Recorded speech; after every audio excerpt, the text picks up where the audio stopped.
Hello అండి, నేను అరుణానందగిరి. ఇక ఈరోజు నుండి ధనుర్మాసం ప్రారంభం. ఇక ధనుర్మాసం ప్రారంభం అంటే సంక్రాంతి నిలబెట్టడం అంటారు తెలంగాణలో.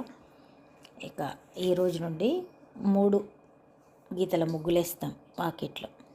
తర్వాత టెంపుల్స్లలోనేమో తిరుపవై పాశురాలు చదువుతారు. సుప్రభాతానికి బదులు ఈ 30 రోజులు కూడా 30 పాశురాలు. ప్రతిరోజు సుప్రభాతం ప్లేస్లో ఈ తిరుపవై చదువుతారు. ఇక నేను కూడా ఇంట్లోనే తిరుపవై చదువుకుంటా. ఇప్పుడు పూజ చేద్దాం రండి. చూడండి, సింపుల్ పూజ విధానం.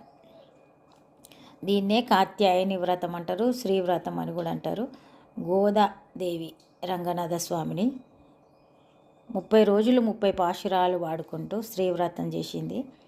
ఇక దాన్నే మామూలుగా వైష్ణవాలయాల్లో తిరుపవైగా చదువుతారు. ఇక ఈ తమిళంలో ఉంటుంది కాబట్టి తెలుగులో మనకు వీలైతే చదువుకోవచ్చు. నేనైతే యూట్యూబ్లో పెట్టుకొని దాంతో పాటు అనుకుంటూ రోజుకొక పాశురం చదువుతా. ఇప్పుడే మరి మన పూజ అయితే సంపూర్ణమైంది. దీపం ధూపం నైవేద్యం, అంతే సింపుల్ పూజ. ఇక చూడండి, మన బ్రేక్ఫాస్ట్ రెడీ అయింది. కానీ ఇవాళ నేను షూట్ చేసే అంత టైం లేదు నాకు.